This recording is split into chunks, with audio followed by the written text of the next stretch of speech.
অত্যাচার থাকবে না, অবিচার থাকবে না। বাংলাদেশের কোন মানুষ কোন আকাশে ঘুমাবে না। বাংলাদেশের একজন মানুষ ক্ষুধার্ত থাকবে না, একজন মানুষ চিকিৎসাহীন মারা যাবে না। আমার বাংলাদেশের কোন মেয়েরা ধর্ষিত হবে না, কোন চাঁদাবাজরা কোন ব্যবসায়ীকে আর চাঁদা দিতে হবে না।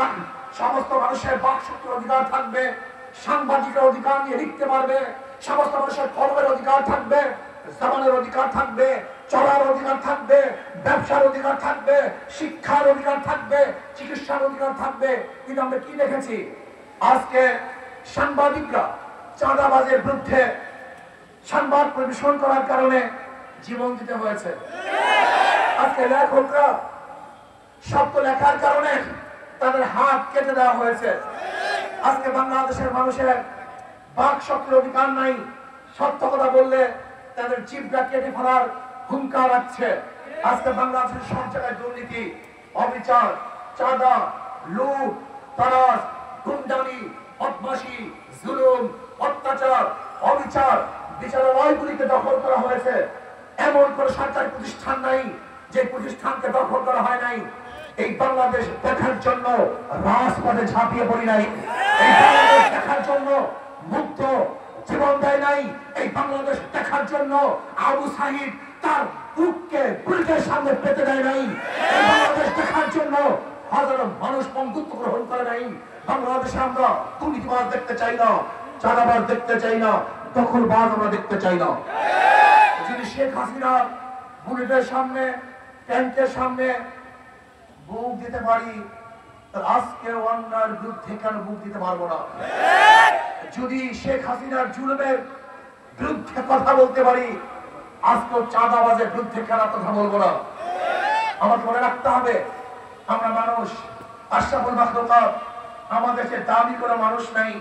এই দাবি মানুষদেরকে যারা আজকে অবহেলা করে, হত্যা করে, অবিচার করে, ওই নিকৃষ্ট মানুষদের বিচারও এই বাংলার জমিনে করতে হবে।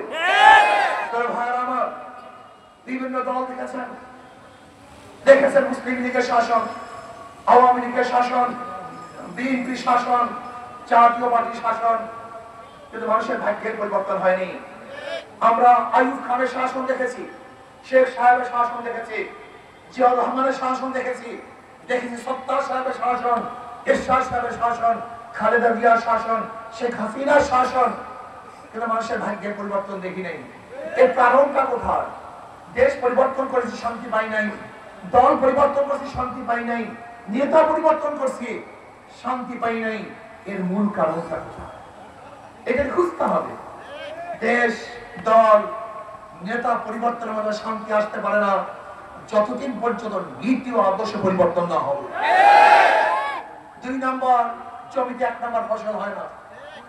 2 নম্বর, উস্তাদের কাছে 1 নম্বর ছাত্র করে না। 2 নম্বর, নেতার কাছে দেশ কোনদিন 1 নম্বর হতে পারে। যারা ক্ষমতা আসে নাই তাদের অবস্থা দেখেছেন, প্রতিদিনের খবর দেখেছেন, প্রতিদিন দেখতেছেন টর্চার্সের গঠন করছে ছাত্র দল। টর্চার্সের মানুষকে হত্যা করা হচ্ছে, মারা হচ্ছে।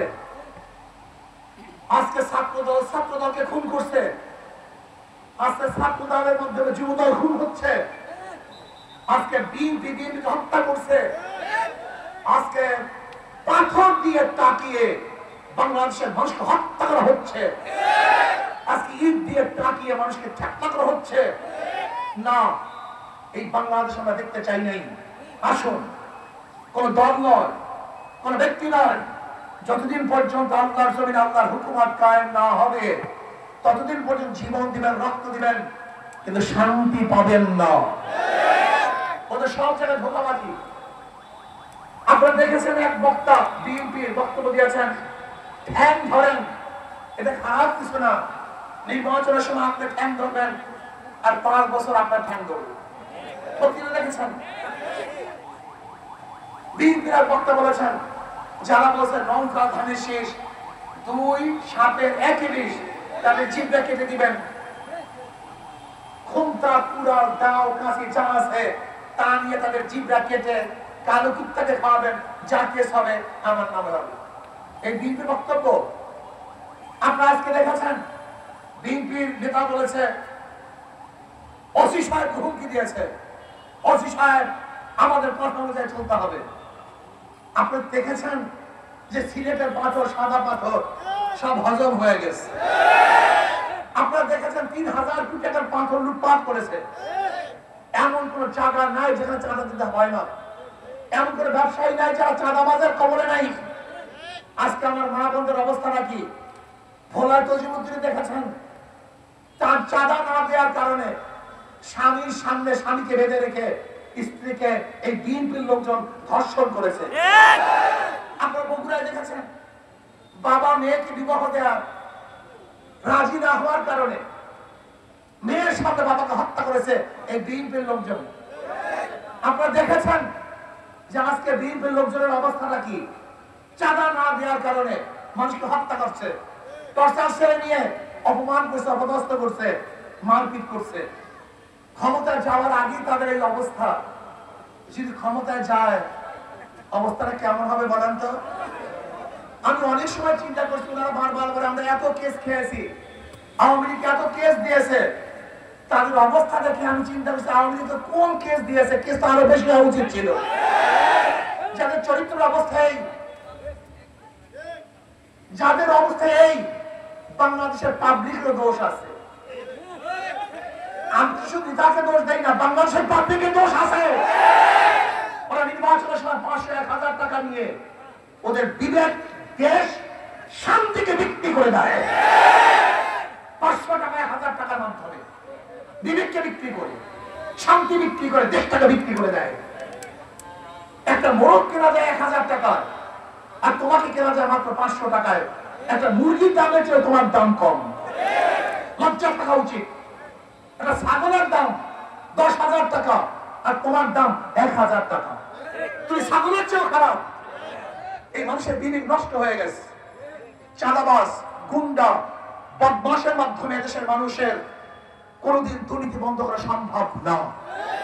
এর জন্য আসুন আগামী নির্বাচনে যাদের মধ্যে তাকওয়া আছে, আল্লাহর ভয় আছে, এই যে দেখতে আব্দুল কাইয়ুম সাহেব, দেখতে ওরা সিংহ পুরুষ, যদি এই সমস্ত লোক ক্ষমতায় যায়, এই যে আব্দুল রব্বানী সাহেব, আমাদের আরো প্রার্থীরা যারা আছেন, নুরুল ইসলাম হাকিমি সাহেব, তারপরে মুখলিসুর রহমান সাহেব, বহুত বড় আলেম, এর বড় বড় আলেম, এদের হাতের মধ্যে চাঁদাবাজির কোন ছোঁয়া নাই, এদের হাতের মধ্যে জুলুমের কোন ছোঁয়া নাই, এদের হাতের মধ্যে খুনের রক্ত নাই, অত্যাচার বিচারের রক্ত নাই। এরাই যদি ক্ষমতায় যায় তাহলে এদেশের মানুষ মুক্তি পাবে, শান্তি পাবে। আমি অনেক সময় বলি ওদের সব জায়গায় ধোঁকা। যারা নৌকা নিয়ে নির্বাচন করে নৌকা চালাতে পারে না, যারা ধানের শেষে নির্বাচন করে ধান কাটতে পারে না, যারা নাঙ্গলি নির্বাচন করে নিজে নাঙ্গল বলতে পারে না, সব প্রতীক গরিবের, কিন্তু যারা নির্বাচন করে একজন গরিব। নৌকা কাদের প্রতীক? গরিবদের। ধানের শেষ কাদের প্রতীক? গরিবদের। নাঙ্গল কাদের প্রতীক? সব গরিবদের, কিন্তু যারা নির্বাচন করে একজন গরিব না। তার মানে ওদের মার্কার মধ্যে আর ওদের মধ্যে ব্যবধান, মুনাফিকি। এটা হাত থাকে আমরা একটা প্রতীক। যারা নির্বাচন করে তারাও ঘুরাতে পারে, যারা সমর্থন করে তারাও চালাতে পারে।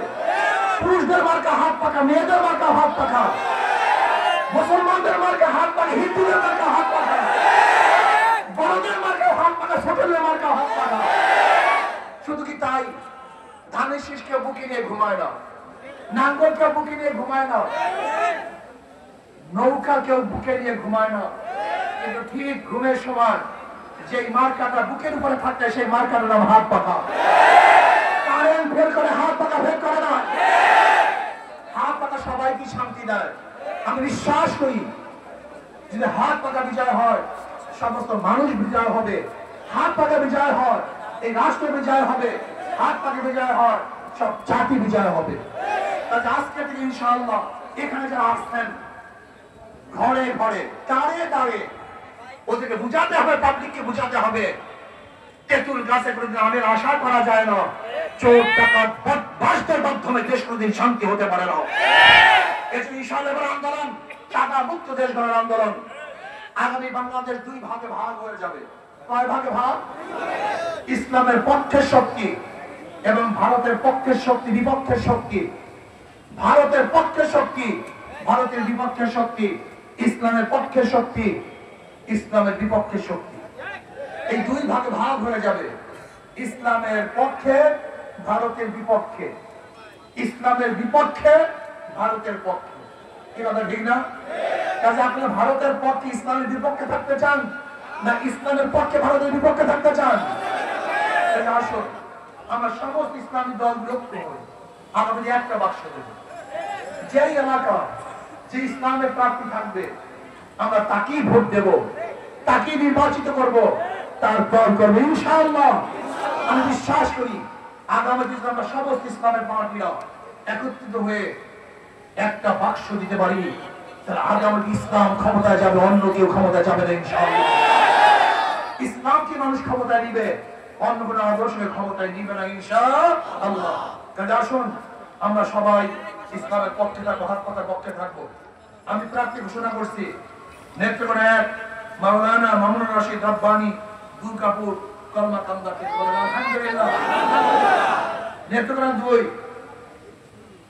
নেত্রকোনা সিংহপুরুষ হযরত মাওলানা আব্দুল কাইয়ুম সাহেব ইনশাআল্লাহ বিপুল ভোটে বিজয় করতে হবে ইনশাআল্লাহ, বিপুল ভোটে বিজয় করতে হবে। নেত্রকোনা 3 জাকির হোসেন সুলতান কেন্দুয়া আটপাড়া জাকির হোসেন সুলতান আলহামদুলিল্লাহ। নেত্রকোনা 4 হাফেজ মাওলানা মুখলিসুর রহমান সাহেব আলহামদুলিল্লাহ মদন মোহনগঞ্জ। নেত্রকোনা 5 মুফতি নুরুল ইসলাম হাকিমি মাশাআল্লাহ আলহামদুলিল্লাহ ইনশাআল্লাহ নেত্রকোনা 5 থেকে নির্বাচন করবে। এরপরেও ইসলামী দল লক্ষ্য হয়ে, ইসলামী দল লক্ষ্য হয়ে কেন্দ্রীয় ভাবে যেখানে যেই দলকে দেওয়া হবে আমরা ইনশাআল্লাহ সেখানে সেই দলের সাথে কাজ করবে ইনশাআল্লাহ। আল্লাহ আমাকে আমাদের সবাইকে কবুল করে নেন। এখন থেকে নেত্রকোনার চেহারা পরিবর্তন করতে হবে, সবদের ইসলামের দাওয়াত দিতে হবে। আল্লাহুম্মা আমিন। ربنا ظلمنا انفسنا وان لم تغفر لنا وترحمنا لنكونن من الخاسرين। আল্লাহ আপনার জন্য আপনার হুকুম ইসলাম কবুল করে দেন, ইসলাম হুকুমের মাঠ পাকায় বিজয় করে দেন, কম পক্ষে পড়তে মানুষের বল ইসলামের দিয়ে ঝুঁকায় দেন।